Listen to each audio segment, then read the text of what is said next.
bandeko balandi belé au bangara programme oyo Doudou Montiri wakutana bino naza nesengo wakutana bino parce que nzamba lingali tukutana. Merci à Madame Karine Weber, merci à Monsieur Héritier Toubilandou, la Moni Longango, Olivier, il y a Zozom Pipeguna. Merci d'Alain Kabongo, je vois Fiston Atunga et pourquoi pas notre cher Christian Banjolo et Romain Makonda na web, na programmation. Merci. Tout un bino le révérend Pasteur Cass. Oyo toso ranae mingi penza na spécialisation nae en tant que moko la salle science et orientation. Donc ça peut permettre à ceux qui les lot tout me raconter la moi mouké et moi 12 mouké il y a religion apport nango pour le développement mboka on avait besoin raté on peut tout de même commencer d'abord par l'orientation et deuxième partie pour le apport l'église pour le développement Yamboka. Moté Pasteur Cass. Très bien habillé. Merci. Ok. Alors, on va rapidement parler des... Ok, donc on va parler d'abord de l'orientation comme science. Et Tina science ouana na mboka na biso et ceux qui doivent appliquer monter danger et vous allez à un niveau nous. Ce qui toujours en compte de considérer des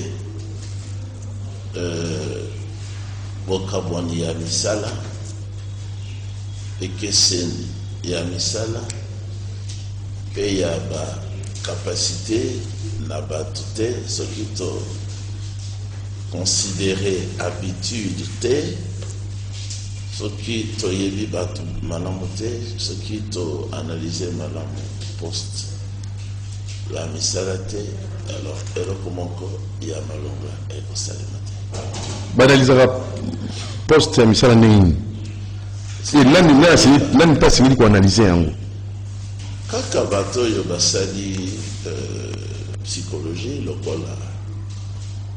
lokola science lokola kelasi bato oyo mpe basalaka test bapesaka baexame wana bato oyo basalaka étude ya mosala bapsychologue ya mosala psychologue ya travail bango nde esengeli batikela bango mosala wana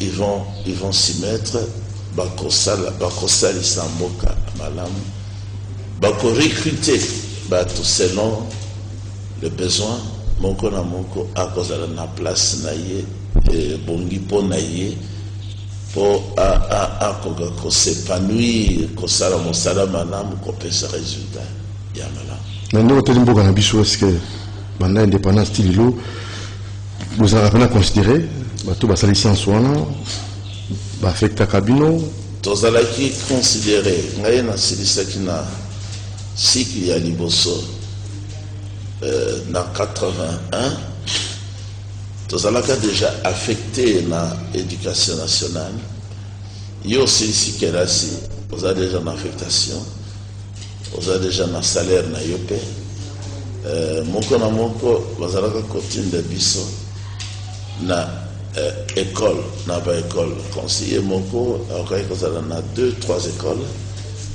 sika nini akosala mosala na ya orientation ya étude analytique établissement ya bafiches individuelles observation na ye na kelasi interview kosalisa mwana kosalisa bana mpona ko-informer donc le travail c'est d'informer ko-informer koyebisa bana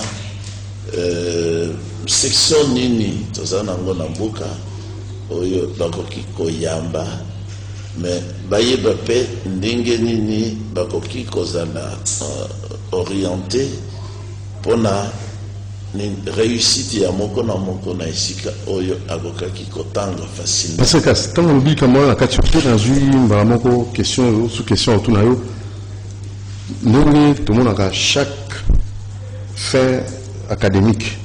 Ils ont conféré les grades académiques à les étudiants, les licenciés, par-ci, par-là, dans les instituts, dans les universités, sont ébélés en beaucoup d'habits. Mais là, ce que tout le monde a débauché, nous sommes les alités.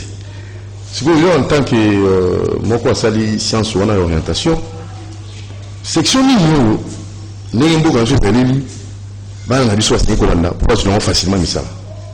Mais on est allé mon salaire à bateau et basali qui est la socolangé pour ça là répertoire koyeba kosangisa donc tozali na entreprise boni koyeba pe entreprise wana oye kozala na besoin pour orienter pour placer bana na biso soki basilisi ba section d'études oyo wana atana armée c'est équipé ba mususu bazala conseiller pour embrasser armée la police et puis d'autres services et tout ça ça dépend de l'orientation scolaire et professionnelle donc koyeba que là si oyo section oyo ezali ko déboucher facilement na misala songolo pe misala yango moko ezali kozela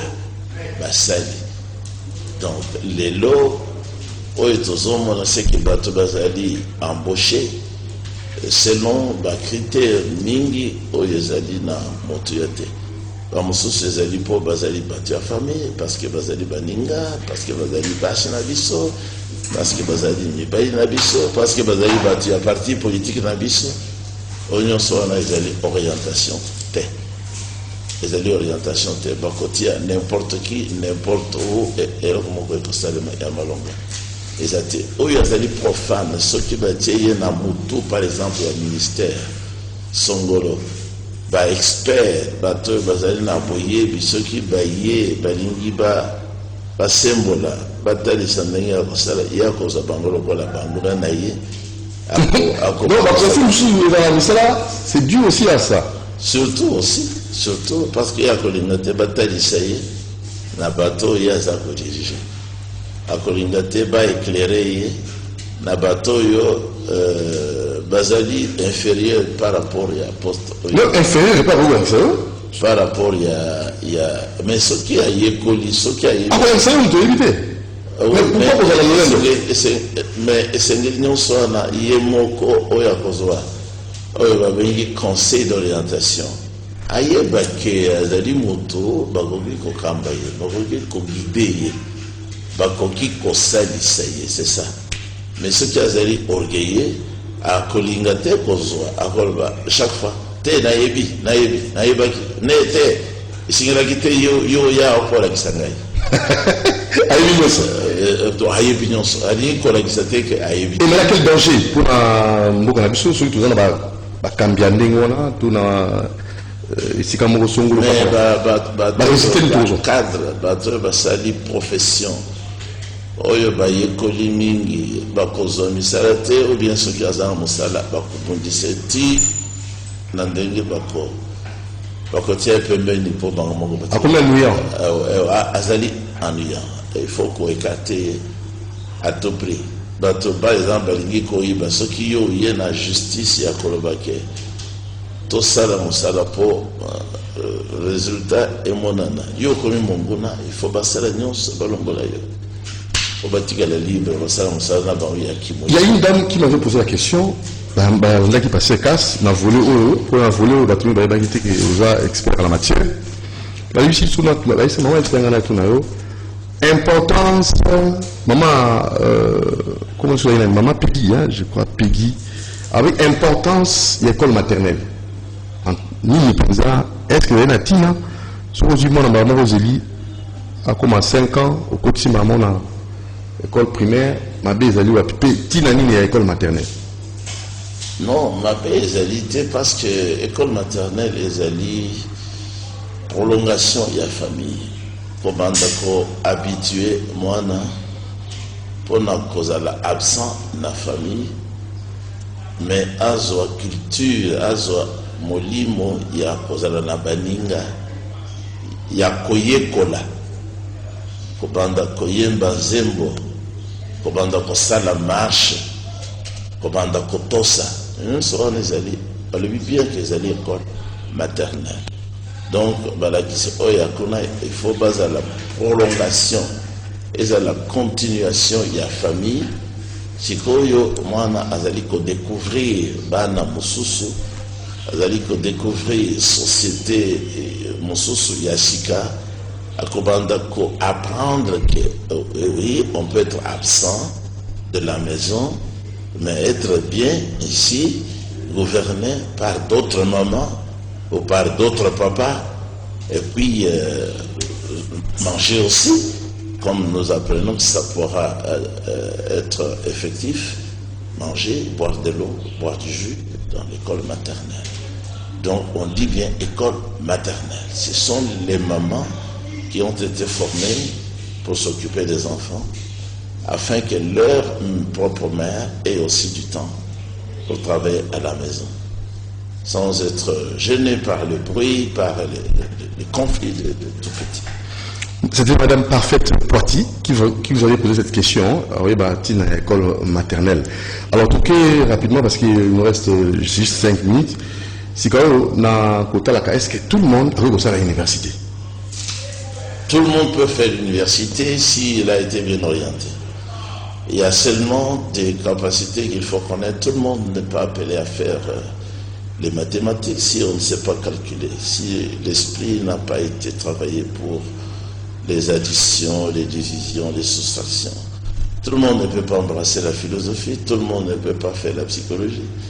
Bon, mais chacun est apte, comme ils ont compris aux États-Unis, dans son domaine. S'il n'est pas mathématicien, il n'est pas physicien, mais il peut être un bon historien. Donc, tout le monde peut accéder à l'université. Alors, le résultat? Parce qu'il y a même la musique. Il y a la musique à l'université. Alors, le résultat, il y a l'université en Abissou, 61 ans après. Qu'est-ce que nous avons comme résultat? Est-ce un échec? Est-ce une réussite? Pour nous, en Abissou. Est-ce que l'université, on a tambo simboka pour que les bossos, tout, comme sous-développé, malgré le travail intellectuel, l'université est belle. Oui, parce que tu as un professeur, Mingi, oyo basombaki ba diplôme. Ah bon? Tozaki ba professeur mingi bazalaki vraiment ba professeur te. Ba professeur eza lokola baboti na ndako. Soki baboti bayebi ko diriger bana na bango te bakozwa. À la fin ba bandi ba kosi ba meliadjamba. Ainsi soki ba professeur bazosala politique bazali ba féticheur. Étudiants, bayebi que parti politique wana ezoboma bato ezokosa bamoni professeur na bango kuna professeur na bango apesi bango ndingise ya kokoma mutu monene bato minene soki bakoti na parti politique na ye omoni place wana science ezali négligé méprisé bato nyonso bakobanda kosala politique kosala bakisi lokola toyokaka na campus Kinshasa que bana mingi bazosala nini soki magie soki bakomi na science occulte faculté de droit c'est ce qu'on entend dire mais ngai moko nazwaki un étudiant tozana na bandala alobi ke ezali fréquence na campus soki olingi okoba okende liboso bakokotisa yo na molongo ya cercle magique ya baprofesseur sinon yo korécolte kaka échec échec échec. Parce que côté na molongo na bango. Alors comment y remédier? Comment y remédier? Parce que les enfants ont soif un jour. Il faut restaurer l'enseignement. Il faut d'abord que les têtes, les dirigeants, les têtes dans l'enseignement soient des têtes bien formées. Si vous avez des gens comme Tshisekedi Etienne, il n'était plus professeur, mais dans la société, il enseignait son pays. Il a transformé le pays. Aujourd'hui, le pays vit la démocratie et les échanges et tout ça grâce aux déclarations scientifiques d'Étienne Tshisekedi. Donc, moi, je disais à l'époque, quelqu'un comme ça, il fallait lui remettre toute une université. Il allait former des universitaires comparables à lui, des gens comme lui capables. Et regardez ce que son fils est en train de faire. Tout ça, c'est quoi? C'est ce qu'il a appris auprès de son père. Il travaille beaucoup et ne fait que de bonnes choses, mais ce n'est pas un grand parleur. Mais si nous avons 30, 40 personnes comme ce président, le pays peut se développer très rapidement. Nous avons entendu dans notre assemblée des témoignages frappants. Et nous nous sommes réjouis. Moi, je ne me base pas sur ce que je ne vois pas, mais quand je vois l'abondance des bus dans la ville, les bus scolaires, chez moi, par exemple, chaque jour, le bus est là 2 fois par jour, à 6 h et à 14 h. Prendre tous les enfants et à 14 h déposer tous les enfants. Mais on ne voyait pas ça.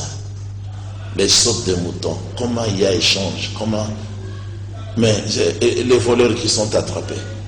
Et j'ai appris aussi, d'après le témoignage, concernant le budget qui sera voté ou qui a été voté pour l'année prochaine, que ça va être remarquable. Les gens vont sentir vraiment l'effectivité de l'augmentation salariale. Il y en a même qui ont commencé déjà à goûter les ébauches de salaire. On n'a pas encore augmenté, mais on a fermé les portes par où sortait l'argent volé des agents fictifs, des écoles fictives, ainsi de suite, dans chaque entreprise. Et puis on a commencé à redonner aux travailleurs cet argent qu'on leur a privé. Ils ont commencé à se réjouir déjà. D'autres tombent même en syncope. Les choses qu'on n'a jamais vues. Donc il faut qu'il y ait le changement, que ne peut être appelé professeur que celui qui l'est réellement. Si on a appris que tel professeur a été corrompu, celui-là ne mérite pas d'être en chair. Si des professeurs ont commencé à faire de la politique dans des partis politiques, ils ne peuvent pas avancer. On doit leur demander de rester dans les partis politiques. Les choses vont aller de l'avant. C'est seulement à ce niveau-là qu'on doit nécessairement faire la réforme. Il n'y a pas d'autres aspects ou d'autres points de droit. À tous les niveaux, si on descend dans les établissements scolaires, à l'école primaire par exemple, vous n'êtes pas pédagogue, vous n'avez pas le droit d'être devant les enfants. Comment savoir si la personne n'est pas pédagogue? Mais il faut les diplômes, il faut observer, il faut recenser. Et nos inspecteurs font vraiment bien leur travail, c'est pas. Ouais. Ils doivent aussi surveiller, contrôler. À tous les niveaux là. Monitoring. Les inspecteurs devraient faire systématique. Aussi profondément leur travail de contrôle, le contrôle effectif des enseignants. N'importe qui n'est pas appelé à donner des leçons. Ça s'appelle des leçons et non des cours à l'école primaire. Il n'y a que ceux qui ont été formés, qui connaissent les différences en méthodologie, qui peuvent se tenir devant les gens, savoir que pour la récitation, il faut telle méthodologie. Pour la dictée, il faut telle méthodologie. Pour le calcul écrit, le calcul mental, tout ça, il faut connaître. Maintenant, on ne peut pas prendre quelqu'un qui a fait la section scientifique et le mettre à l'école primaire. Il ne connaît rien, il va faire quoi? Il va s'emporter tout le temps, et pourtant, si c'était un professionnel, il gagnerait la confiance de tous les élèves. Moi, j'ai toujours donné l'exemple, quand je donnais cours ici à l'Athénée d'Engueringui, alors que j'allais pour toucher mon salaire, j'étais absent. On avait engagé quelqu'un à ma place, mais lorsque je me suis présenté à l'école pour toucher mon salaire, les enfants m'ont aperçu au portail, la classe a été vidée. Toute la classe est venue pour m'accueillir au portail. Le nouveau maître est resté seul dans la classe. Le directeur est sorti pour se poser des questions, mais qu'est-ce qui ne va pas? J'avais gagné la confiance totale de toute la classe. Je n'étais pas seulement un maître, mais j'étais comme leur parent. C'est pas facile, hein? Si un élève est puni, c'est qu'il a consenti lui-même, il a réalisé qu'il était punissable. Mais ce n'était pas une punition qui pouvait entraîner l'élève à tomber malade ou quelque chose. Non. Donc la punition était, comme en pédagogie on le dit, librement consentie. C'était des petites punitions, mais c'était quand même des punitions. Donc il faut un contrôle profond pour savoir qui est qui et qui peut faire quoi. Très bien, ça n'est fini, hein, pour boucler. Donc je sais pas, en conclusion, est-ce qu'on peut vraiment avoir ces réformes? très rapidement, parce que vous savez, on en a besoin. Hein. Quoi? Les réformes doivent être vraiment entreprises. Je ne sais pas si on doit l'entreprendre Mais rapidement. tous dont nous avons besoin, tous dont le pays Congo a besoin actuellement, c'est une profonde réforme. Il faut réformer. Il faut restaurer, il faut réformer, ensuite restaurer, et puis prendre l'élan et aller de l'avant. On doit mettre de côté la médiocrité. On ne peut pas accepter qu'un militaire dirige le pays. Le militaire a été formé non pour diriger le pays, mais pour faire les opérations en brousse pour la guerre. Ah bon? Le militaire, il a été fait pour la guerre. Il a l'arme, ce n'est pas pour jouer, c'est pour tuer l'adversaire. Mais les militaires qu'on avait, qu'est-ce qu'ils faisaient? Ils étaient devenus des adversaires des citoyens qui leur ont donné les moyens, les uniformes, et ainsi de suite. Employés maintenant comme des bandits. Alors qu'un militaire, c'est un type qui a été bien instruit, bien éduqué. Il respecte la morale, il aime son pays. Aimer son pays, c'est quoi? C'est aimer les citoyens. Sur qui il a été établi pour être le gardien. Il ne peut pas voler, il ne peut pas détruire, il ne peut pas frapper. Mais maintenant, quand vous prenez les militaires, vous les mettez à la tête du pays, on tue tout le monde. On tue tout le monde. Vous ne pouvez pas lui dire non, il n'accepte pas. Vous ne pouvez pas lui dire fais ça. Lui, il n'a pas accepté. Lui, il n'a pas appris il n'a pas cette logique. Pour lui, c'est la dictature. Il faut dicter. Vous ne faites pas sa volonté. Allez, on vous tue. Vraiment. Alors, il faut tout réformer. Tout réformer. Et puis, restaurer. Il faut remettre en place les gens qui savent respecter les autres, qui ont la maîtrise de soi, la maîtrise de la société. Très bien. Alors, Pasteur Casse, déroulez, je crois, une dizaine de minutes. Parlons religion, église. Quel est l'apport de l'église?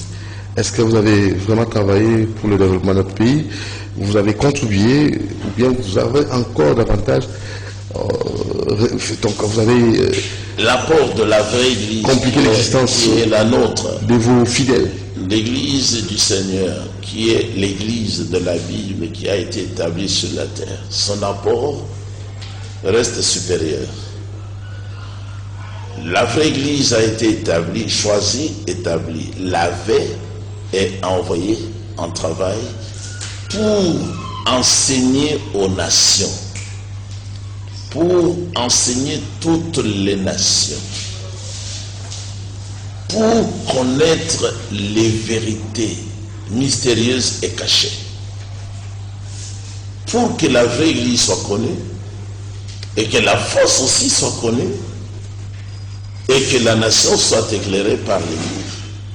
Comme il est écrit dans la Bible, que la nation ou les nations toutes connaître des richesses insondables de la Bible que le monde ne connaît pas, que les rois de la terre ne connaissent pas. Ainsi, la véritable Église est là comme le soleil. Le Seigneur a dit, vous êtes la lumière du monde.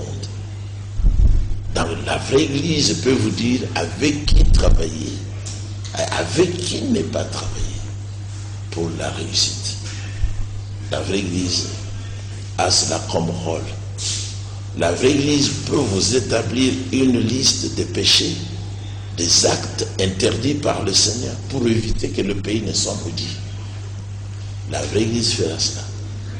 Mais quand vous avez affaire à des fausses églises, on mélange tout, on travaille avec n'importe qui, on fait n'importe quoi, et voilà pourquoi on tourne toujours.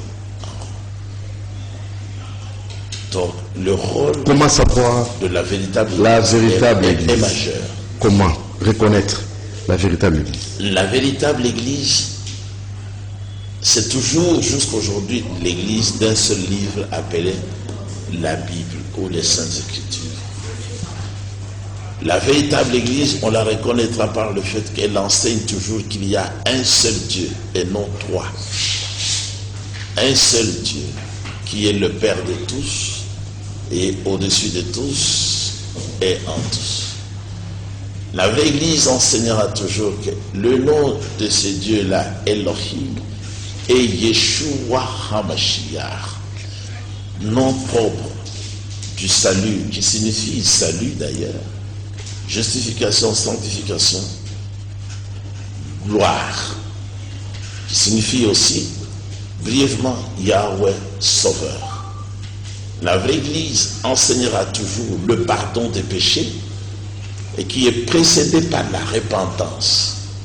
La vraie Église prêche puissamment la repentance. Tous les hommes en tout lieu, ils ont à se repentir. Ils ont à se repentir. Ils doivent donc regretter d'avoir mal fait, d'avoir tué, d'avoir menti, d'avoir volé, d'avoir commis adultère, d'avoir violé, donc volé et violé, d'avoir haï et d'avoir trahi même sans cause. La vraie Église dénonce tous ces actes-là et appelle les gens au rassemblement au pied de la croix du Seigneur Yeshua. La vraie Église demande encore aujourd'hui, comme dans les temps primitifs, comme au temps ancien, à se séparer de fausses religions, qui sont les religions sataniques, qui préparent les gens pour aller en enfer. La vraie Église, en tant que lumière du monde, éclairera les gens pour leur dire, réveillez-vous, relevez-vous d'entre les morts, et Christ Yeshua vous éclairera. Il est la lumière du monde. Il est lui-même le Père éternel. Il est le Dieu tout-puissant. Il est le Fils qui nous a été né. Il est le Fils aussi qui nous a été donné. L'enfant né, le Fils qui nous a été donné. Il est le tout en tous. Il n'est pas trois personnes, il n'est pas deux personnes. C'est un mensonge. Dieu est un. Elohim est vraiment un comme moi je suis un. Il avait dit aux anges, faisons l'homme à notre image, selon notre ressemblance. Donc, comment reconnaître la vraie Église? Elle dira toujours que la femme n'a pas de place à la chair. La femme ne peut être ni ancienne, ni diaconesse ou diacre femme, ni prédicateur femme. Jamais. Parce que la parole de Dieu a dit, je ne permets pas à la femme d'enseigner, ni de prendre de l'autorité sur l'homme. La vraie Église s'opposera toujours à ceux qui veulent élever les femmes pour les séparer de la cuisine, de la maternité, afin de rebeller les enfants. Donc, la vraie Église enseigne la résurrection des morts en Christ et la transmutation des vivants en Christ, et ensemble, au retour du Seigneur, ils seront enlevés. Donc, la vraie Église, jusqu'aujourd'hui, elle attend le retour de ce Seigneur Yeshua, qui avait été accusé faussement, condamné faussement, qu'on avait mis à la mort, cloué à la croix. Mais le troisième jour, après l'ensevelissement, le Seigneur est sorti de la tombe victorieusement en présence des militaires romains qu'on avait placés là pour que la parole ne soit pas manifestée, que la parole ne soit pas prêchée. Donc la vraie Église dira toujours que Yeshua HaMashiach, c'est lui le véritable Dieu. C'est lui la vie éternelle. En dehors de lui, il n'y a que les idoles. Et les enfants de Dieu, tous doivent sortir de Babylone, qui est formé des religions mondaines, qui font visiblement la politique chez les catholiques, chez les protestants, méthodistes et pentecôtistes. Les quatre grandes organisations que le Seigneur avait laissées venir pour attaquer son Église. Donc la vraie Église, voilà comment elle respectera toujours la Bible, l'Ancien et le Nouveau Testament. Elle n'établira aucune différence. La véritable Église enseigne toujours les doctrines qui sont dans les Saintes Écritures. Ève avait commis adultère. C'est ça le premier péché qui a été commis sur la terre avec le serpent ancien. Ce qui a produit Caïn. Caïn, bien qu'il était dans l'entourage d'Adam, mais il n'était pas la semence d'Adam. Au chapitre 5, il est clairement écrit: voici le livre des enfantements d'Adam. Caïn est toujours écarté. Dans la répétition de la généalogie biblique de notre Seigneur dans 1 Chronique 1, Caïn est toujours écarté. Quand vous allez même dans le Luc au chapitre 3, la généalogie du Seigneur Yeshua, on commence par lui, on remonte jusqu'à Adam. Caïn est toujours écarté. Et le dernier livre prophétique qui ponctue puissamment cette vérité, qui montre que Caïn, c'était ça, la semence du serpent. C'est dans Jude, l'apôtre. le frère charnel du Seigneur Yeshua. Le verset 14. Là, il est écrit, Enoch était 7e depuis Adam, et il avait prophétisé vraiment contre les méchants qui vont être brûlés par le feu. Ils seront comme du champ. Mais vous voyez que partout, Caïn a été écarté. Ce n'est pas qu'il a été oublié, mais les écrivains de la Bible, c'était de l'église primitive, ils avaient la connaissance, ils avaient la révélation que, bien que sorti par Ève, Caïn n'était pas de la semence d'Adam. Voilà pourquoi il avait tué Abel, qui lui venait d'Adam. Et le Seigneur avait dit, je mettrai une inimitié entre deux semences. La semence du serpent, Caïn, et la semence de la femme, Yeshua, qui a été précédé par Abel. Jusqu'à aujourd'hui, nous avons maintenant la semence du serpent dans les domaines spirituels, avec les organisations qui font des problèmes aux politiciens. Tout le monde a fini par comprendre, avec la vraie Église, qui est de la véritable semence, et les deux ne s'entendront jamais. Il y en a qui prêchent que le Seigneur est déjà revenu, ce qui est un mensonge de ce serpent. Il y en a qui prêchent que les 7 tonnerres sont révélés, ce qui est un mensonge de ce serpent-là, ainsi de suite. Et il y en a qui établissent les femmes dans le ministère, et ils se réfèrent à des versets non compris, et ce qui est toujours un blasphème. Donc ces gens-là, ce sont des opposants, des blasphémateurs attitrés. Le Seigneur va les rassembler, selon Matthieu 13, il mettra son feu. Voilà comment reconnaître la vraie Église. Passe le programme de votre église, parce que nous sommes arrivés au thème. Le programme est simple dans notre église, tous les jours, sauf le lundi. Le vendredi et le samedi aussi, nous sommes comme en repos. C'est pour recevoir les gens qui ont des questions, les écouter et répondre. Mais sinon, mardi, mercredi, jeudi, à partir de 17h, nous avons nos enseignements, adoration, nous terminons à 18h30. Mais le dimanche, nous commençons le service à 10h. Nous terminons au plus tard à 12h30.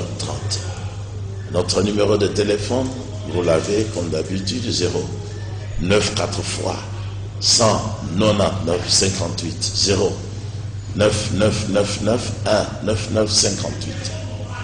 Pierre Casse, si vous téléphonez pour nos oreilles. Vous avez des questions, vous aurez des réponses par la grâce du Seigneur. Shalom, shalom et shalom. Merci, Pasteur Casse. Merci. À la prochaine occasion. Voilà, on va vous laisser suivre les travaux préparatifs de la journée nationale des larmes le 5 décembre. Nous sommes au parc de l'Antélé avec maman Céline Pembele, initiée au fait sous l'initiative de maman Eva Zegba, de permanent environnement développement durable. Suivons ça et nous allons peut-être vous retrouver demain pour notre numéro. Allez, c'est parti.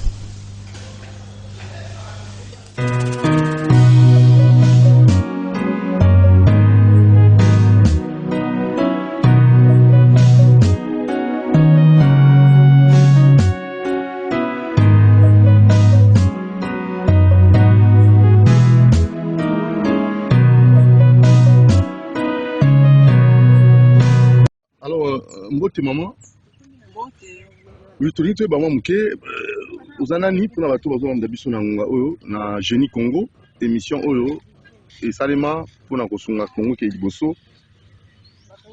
Nga nazali maman Céline Pembele Mamouya, nazali directeur na ministère ya environnement. Nazotala makambo ya etali koloni sanzete kozongisa zamba esika zamba ebebi kolakisa bato e nini ezali avantage soki bo protéger zamba ezali na ba vertu nini nzete ezala ba vertu nini po ezosala po ya biso bato vi na biso ezala malamu musala na ngai yango wana oza penza horticulture est-ce que ezali horticulture ezali ko partie parce que ndenge na lobi nazali reboisement et horticulture moi na côté ya reboisement nazali ko sala nazali ko lona ba essence forestière mais côté ya horticulture ezali partie etali embellissement donc tozali ko embellir mboka na biso na ba essence horticole donc ba felele ba fleur Très bien. avec des fleurs. Vous êtes vraiment amoureuse de la nature. Vous fandi penza, na mabele penza, vous êtes amoureuse de la nature. Hein? Oui, ma papa, esengeli kolinga mabele parce que biso na bon faut commencer tokutaki na mabele. Tokutaki na mabele, tokozonga na mabele, tozali kosala mosala na mabele, kolona nzete na mabele. Ndenge nini na kobanga mabele mpona kovanda. Okutaki nga na kongo na maboko na lembi, omoni tina tozobatela nzete, nakimi wapi naye kokima na se ya nzete. Esika wapi naye kozwa mopepe kitoko po epesa nga susu makasi na nzoto. Ya solo. Ah, tozomela mama, ouais, toza kokoba. Tomoni paysage, tomoni nature, kitoko penza. Ça c'est très bien.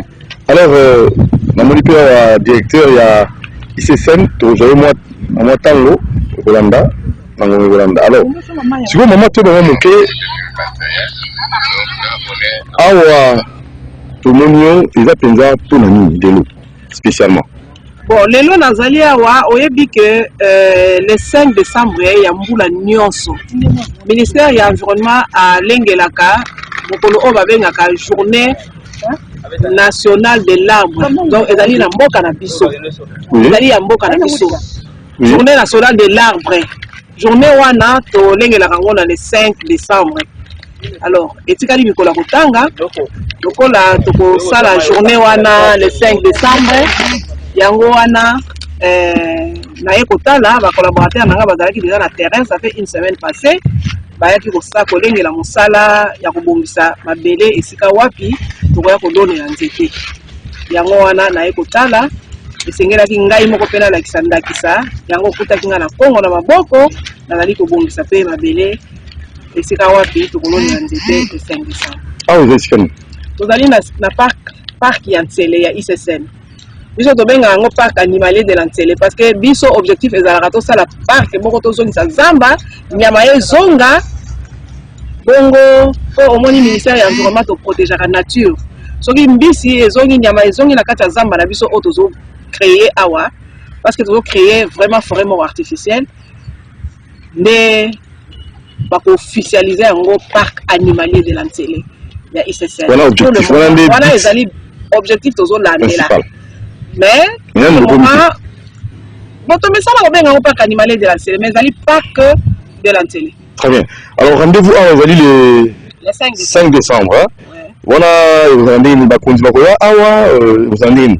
Mon mokozi munene nanu mama o yazo tombola ministère de l'environnement et développement durable, maman vice-premier ministre de l'environnement F Bazaï Bamasoudi akozala awa simanaye azali na ba to ebele oyo ya bengisi ba oyo balinga zamba ba oyo bazopesa importance makasi na musala oyo azali kosala ya kobatela zamba ya créer ba zamba bakozala na sima na ye awa akozala na bapaya pe bakouta bamboka misusu na kati ya bapaya wana mususu pe azalaka mokonzi ya ekolo moko akozala pe na kati ya bapaya wana bakozala na ye ba collègue na ye pe mususu bakozala awa ba député o bakozwa ba invitation bakoya awa po ete biso nyonso totia maboko pona kozongisa ba ko créer bazamba na biso na bisika o to monike esengeli to importance ya reboisement ni pour ba éviter o baza ignorance écologique.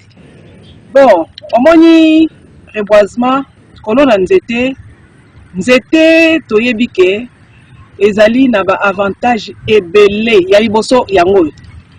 To banda ya kuna na se ya moi te tokimi toye wapi kobatama na se ya nzete important ali boso ya nzete ya mwana ombrage toye kokima moi toye na se ya nzete omoni mopepe biso tozozwa na nzete ezobikisa biso ma maladie ebele donc na ngonga oyo ezala bato bazala mituka bazongi na hôpital nini bakomema bango mpona batia bango oxygène mais biso tozala na se ya nzete tozwa oxygène ofele oxygène wali utaka na nzete monde pe ezali kopesa solution.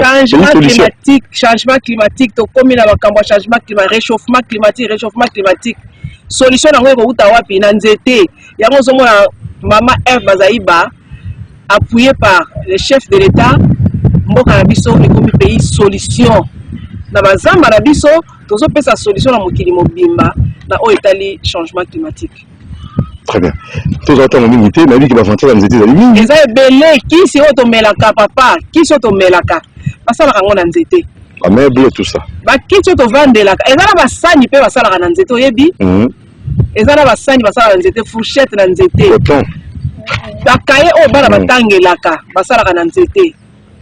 Donc eza na avantage ebele nzete wana ozomona nzete wana nzete pesaka biso pe bilia. Toza ba nzete oyo tobengaka ba arbre à chenille. Chenille oyebi verti ya chenille na nzoto ya moto. Eza na protéine ebele oyo epesaka na nzoto na biso. Eutaka kaka na nzete. Conseil nous pesa na bato bazo kokuka bazo ko reboiser pour la pauvreté bazo ko si ça bazamba aussi ça banzete sans politique de reboisement. Bon, omoni tokoki kopekisa bato à 100% te bakata nzete. Mais tozali ko sensibiliser bato ke nzete eza na ngonga o bakataka. C'est pourquoi pour lutter contre la pauvreté, tozali ko sensibiliser bango ya kosala agroforesterie. Tango bazali ko sangisa nzete na ba culture oyo mususu neti maniok, neti masango, neti banguba, ba biloko wana, ba aubergine, ba biloko wana nyonso, bazo sangisa ngo na nzete, bazo batela nzete, et tango bazo batela nzete, bazo profiter na culture wana mususu oyo basangisi na nzete.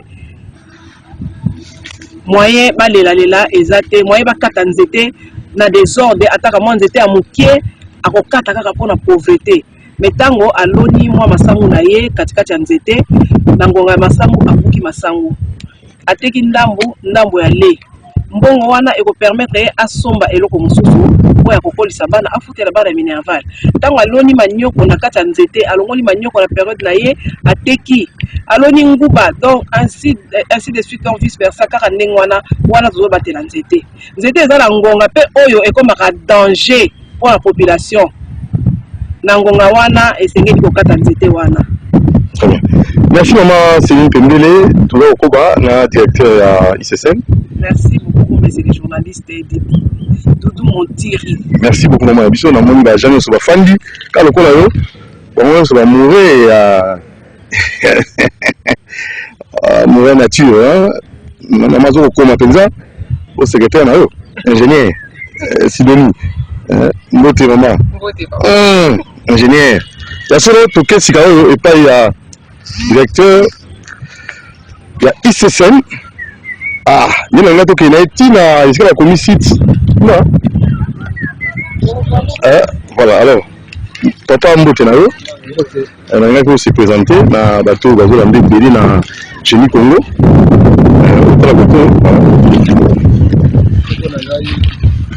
Ingénieur Mofoto Katerous Albert. Voilà, vous allez Nani Penza, Awa. Directeur il y a parc d'Antilly. Parc d'Antilly, et seulement la Moulamini. Il salami depuis 1983 de toujours qui ordonnance, mais il y a un groupe de banane en 1971. Dans Kondo, président de la République, tout ça c'est pour Congo de Ouazabanga. Nous, on est dans le parc de l'Antilly. Nous, on est dans le parc de l'Antilly. Et là, il y a quand même belé. Tout d'abord, espace. Bien sûr. Donc, espace, il y a exposé, mais ce n'est pas tout. Et là, il me sous-soutenu là. Oboboni na pembeni ya mai wana bozo komona ba matike ba bengi mo solo. Alors solo wana na scène yango na pembeni na yango wana yo boyokaki na l'air batindami na biso bakendeki, c'est-à-dire na batindami na tango président de la République akendeki na Glasgow na Espagne. Alobaki pays solution na tango toloni banzete eloko mosusu oyo yaki kopakisa donc valeur ajoutée babenga ko tourbière. Alors tourbière wana yango nde yali pembeni ya parc ya Antilly. Ya parc Antilly donc na se ya bapoto wana mais ba tour wana yali déjà ko contenir ba tourbière. Alors ba tourbière wana yali aki yali moko na ya bosu na biso ala na kati ya mboka oyo. Et tu as une tourbière pour la maroc na biso bara ko baté. Bon. Tourbière, il y a les vocables thématiques. to likambo tozwi ya sika na kati ya mokili na biso yali nini yali na ntango oyo réchauffement climatique eza kosalama. Alors réchauffement climatique toza kolona banzete po ete to contrecarrer donc réchauffement na en diminuant donc le taux ya hydroxyde de carbone oyo yali komata na mokilo na dioxyde de carbone, oui. Alors sika sikoyo nzoka nde lokola nzete aza koabsorbe yango tozosala bapude de carbone. Alors nzoka nde na epai na biso awa pembeni na bamai wana pembeni ya ebale na biso ya fleuve Congo pembeni na yango wana bapotopoto wana eza mpe kokapte lisusu nani CO2 wana. Alors CO2 wana ya lere baza kokapte yango eza kofanda efanda de millions d'années na se ya potopoto wana yango mpe yali lisusu espace oyo il faudrait koprotéger yango nde babengi yango donc tourbière yango eza kokapte nani donc quantité ebele bamégatonne ya dioxyde de carbone wana ezo kofanda kuna ya se. Alors soki togarde yango te tomeki kotia yango moto po place wana eyaka très fertile, so tomeki kotia yango moto c'est-à-dire totindi lisusu tozongisi badioxyde de carbone na lisusu na likolo, alors torendre mauvais service na monde. Ceci donc yali acquis lisusu mpona ICSN kobatela yango. À part ça toali lisusu na espace oyo tobengi bien sûr wuta kalakala toyebi kowuta na Kinkole ti na plateau de Bateke yali zone yali na savane, donc tobenga zone de savanicole. Alors tozo koninga ko profiter tout reboiser yango banzete zonga po ete tozala lisusu un plus na ntango oyo tokodéclare lisusu donc crédit carbone mpona pays na biso, donc tokozongisa yango lisusu donc po tokoganye plus toali na zamba toali lisusu na tourbière. Voilà yango nde toza eloko oyo toza nango awa. Mais bokanisa te ke banyama nde bazangi na mai toali na oyo tobengi bantilope d'eau bayali crocodile bazali na mai wana bozomona oui tokende nyonso malungu ezali na parc antili okomona bapintade donc à l'état sauvage bayali okomona basimbiliki bayali okomona tellement que bazali ebele moyen na énuméré baleke ebele mais mutu sema il faut toyebisa ye kebana esika oyo eyali boye kebana esika oyo eyali boye. Mais mawa mingi mpona baspoliateur po ete bali korespecte nani nature te bango mpe boyela conséquent un jour ya makambo oyo Très bien. Alors le nom, tout le monde directeur reboisement horticulture, Madame Céline Pembele, on a délégation, il y a experts, il y a un terrain pour le préparatif, il y a le 5 décembre, journée nationale de l'arbre. Yo, en tant que directeur ICSN, nous avons Koloba pour un bipapaya. oyo wana ezali botuna oyo botuna ngai te ezali motuna oyo leki ngai po ezali kopesa ngai esengo mingi motema na ngai eza bango nyonso sous l'impulsion mama Eve bazali bapunza po mama Eve bazali bana ntango azali kokanisa kodiana kati na esika yango kotinda na baexpert mosusu baya kobakisa mayele na bango to mpe toke na bango likolo na toke na oyo ya ngai, donc naza kosepela yango mingi. Donc vraiment motema ngai kopunza mingi naza kosepela mingi lokola bango baye tosangisa tokonisa ekolo basolo mosala ya kosalema kuna bazali ya kobongisa bisika oyo journal oyo kosalema tokokende akompane biso totala bao kozala malamu nini nakoboya ndenge nini wana nde mosala ya ngai tokendaka. Monsieur le directeur ICSN à l'œuvre. Ça c'est bien. Donc ceux qui battent toquer bakoyaka kolanda na kati sika nzete oyo bota mbuma oui basala la mibaboka na banga likona nango vraiment. Donc wana vous avez un espace en déjà besoin que ngisa vous ça là misala espace où ça bakolona to kosala misala likona yango to kolona to kobakisa lisusu ba miti mosusu na kati na yango Ok. Mais espace où il y a combien c'est le produit parce que il y a raté mais même qui cherche les gens là bisika il y a pas non réservé. Oui, d'abord il y a des pour éviter les bambous. L'Institut congolais pour la conservation de la nature. Ils sont de tout battre la nature, tout battre la bozui.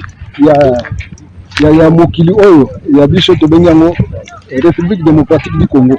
Donc, Natina, il y a Banyama, il y a Banjete, Bicho de tout ça pour battre. Comment la musique tout le monde moi, Nini, invité béton là.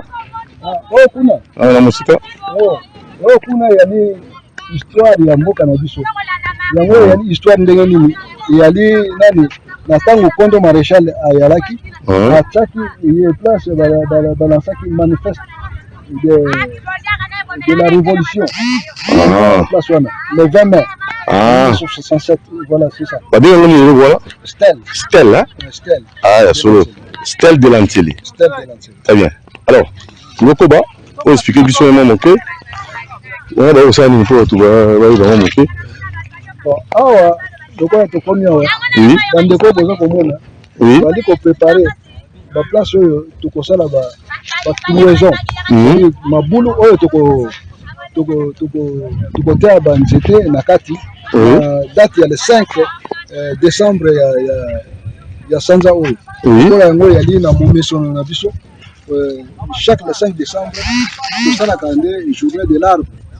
Wana yali journée oyo mokili oyo to benga mo République démocratique du Congo atia yango pona kolona ka banzete pona ko baki ko talisa mokili ke biso to ali ba protecteur ya nature pe ko leka mingi ya ba protecteur ya nature penga ka te to ali ko protéger le monde entier yango na président de la République na sepela mingi matanga tena Glasgow alobi RDC, pays solution. Alors, Bishop Tolobi, RDC, donc pays solution, l'Intélé, pays solution, donc commune solution, pour la Kinshasa. Bishop Tolobi, donc commune solution. Ça fait très bien. Pendant que c'est bon, l'espace, il y a ce bâtiment dans les étés. Oui. Et qu'on sur le monde entier, qu'on sur le RDC, le monde entier. Dans là, il se passe monnaie. 550 hectares. Oui. Oui. Tu changes, tu le dis, tu as un casse, tu peux nous dire, tu as un mingi à casse pour la qualité, pour la maman, bakata banjete. Mais surtout le dit que tu as un seul banjete, ils ont un binjo. Tu as 100 hectares pour la banjete, ils ont un binjo. Tu as une quantité combien de binjo à la carte ici. Ce qui te dit que tu as banjete, ils ont un bambouma. Tu as combien de tonnes? Il y a bambouma. Oui, il y a Kinshasa. Oui, il y a Kinshasa. Il y a un peu de na kati na moto to sa biso ba usine mususu ko pesa biso ba usine wana po ba to ba récolter ba mbumana ba sa ba jus awa ba jus donc pour ko zo jus et ali kaka ba mbuma wana bozui yango bokena wana usine ba nani ba okende ko zo na kati ya zamba et ali bato donc ko créer lisusu emploi et ko créer lisusu emploi mususu mbinzo ba o ba ko lia ba mbinzo et ko ya barani kaka biso mo lisusu. Alors, au moment où nous avons le côté mbinzo wanati kokeni nango lisu ko kausa te ko kamata ko pesa batu donc et créer lisu kaka emploi. Alors pour la construction ça c'est la mini na ba ndeko balandi et surtout na mokambia environnement développement durable na FAZAIBA Masudi VPM le groupe ça y est fini groupe sa population rendez-vous le 5 décembre awa site yango déjà aménagé. Oui, site yango toza komona ya déjà aménagé. Oui. Et to bongisi yango nyonso tout. Toza kozela sema le 5 décembre. Oui. Bango baya et soki bango baye soki mama ye to kosepela mingi na bapaya oyo bakoya na ye longo batala eloko mingi biso toza kosala po ete ye ali kotombola nkita ya mboka na ndenge moko to mosusu yango na toyali kobongisa bali kosepela mingi aya mokolo yango soki toloni nde mbula ekita mapamboli ekita mais ekita kaka na nsima ya biso kolona yango nde naza kozela ye nga nafandi awa nafandi na ngende na ngai ya kibokonzi na kati ya site ya parc de l'Antiele mpona kozela kaka bobele ye na mokolo yango yango naza kofanda wuta tongo ti pokwa ti butu ti tongo ti mokolo oyo ya koya awa mpona kozela ye nga nafandi na ngende na nga mokonzi nafandi kaka wana naza kozela ye. Merci beaucoup, directeur ICCN. Très bien. Voilà. Alors, ton appel ingénieur a expliqué monsieur. Mota. Bon, c'est bon. Il y a une explication. Bon, tout ça dans le cadre du programme, il y a l'initiative 1 milliard d'arbres, il y a chef de l'État pour lutter contre le changement climatique, puis pour réduire la pauvreté. Tout ça dans le parc, il y a Tsele, ICCN, et pour ça, 10 hectares. On a journée nationale de l'arbre. Le 5 décembre. Le 5 décembre au dimanche. Nous avons préparé déjà. Ici, autour de l'on a Acacia. On peut ça là-bas. Ouverture à terrain. Ça l'alignement. Ça la trouaison. Donc déjà le dimanche, pour procéder à la plantation. Ok, c'est dimanche déjà. C'est dimanche, c'est 5 dimanche, c'est 5 décembre. Merci beaucoup. Merci. Très bien. Allez, ça va finir, hein? Ok, d'accord. Très bien. Je vous laisse travailler.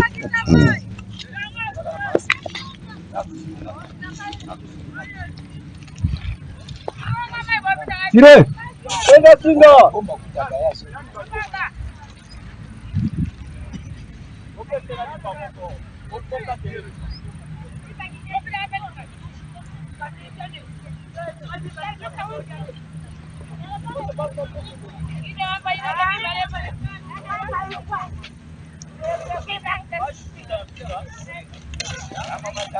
Simana upenda si tumbola hii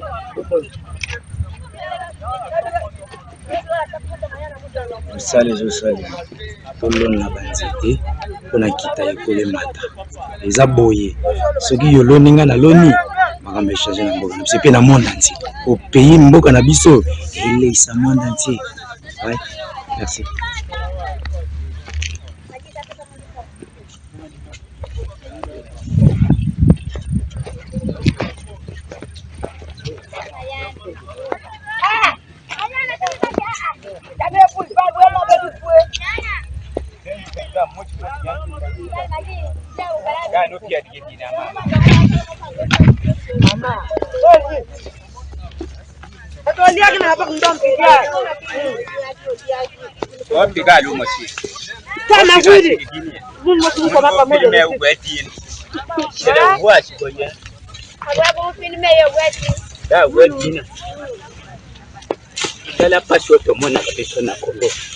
Oh, pas si ça, Moussa, papa.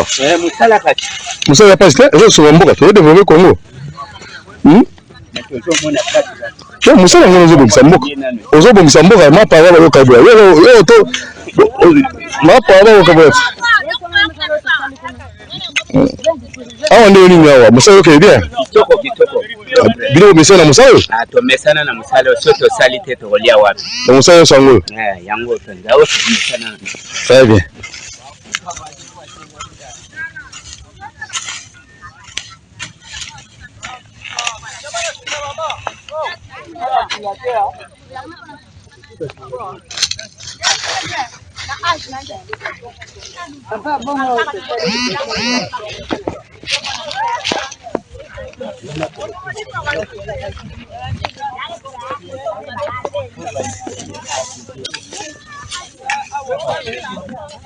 Même pas jeune, mais ça, Moussa là. Ça, Moussa là, au père. Yango penza to sara bulo penza bana 5 to bana ki siko to zana travailler ka.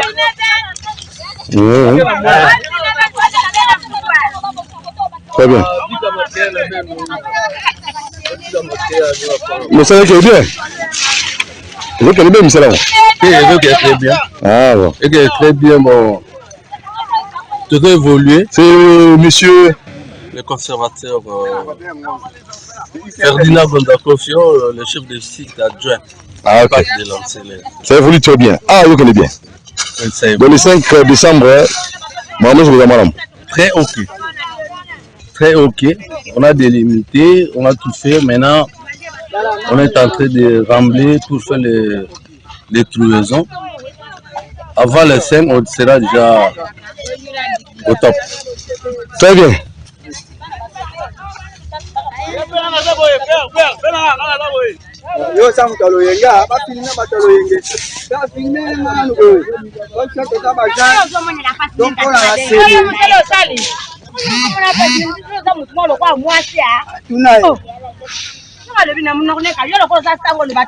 Oui, papa.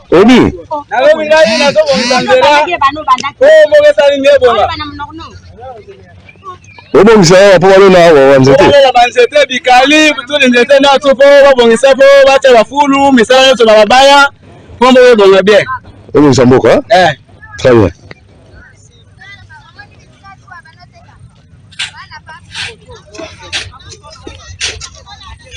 On va terminer. Ah, maman, Moussa, on va lancer. Il en a là. Il en a eu. Tu n'as pas eu que celui-là. Ah, tu as lancé. Ah bon. Pousse là, le maman, le bas. Le bas, le bien. Tu as lancé. Tu as lancé. C'est ça la population. Faut que ça il vote. Pas ça, papa. Très bien. On va envoyer le travail qui s'est fait en préparatif de la journée nationale de l'arbre le 5 décembre. Vous comprenez que ça sera vraiment très intéressante parce que on doit planter, on doit reboiser et notre pays, vous savez, c'est des pays solutions aux problèmes climatiques sur le plan mondial. Alors nous devons travailler dans ce sens-là pour permettre à ce que notre pays ne puisse pas connaître des problèmes et surtout le monde entier. Nous devons conserver, nous devons protéger notre écosystème.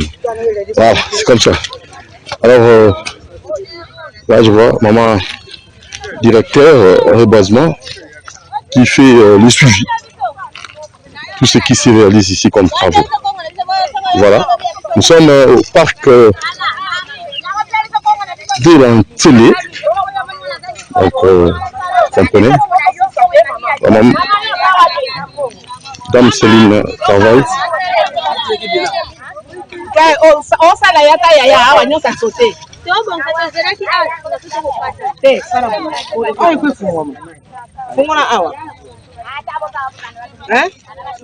Ah ouais, ya so sali bien te ko sala bien te. Vraiment mutu a kolona place wana kolona malamu. Surtout que ba piquer déjà on a donc il faut dégager vraiment place wana. Sote moi ba tobola ta di bumu wana. Deki za na fait yango.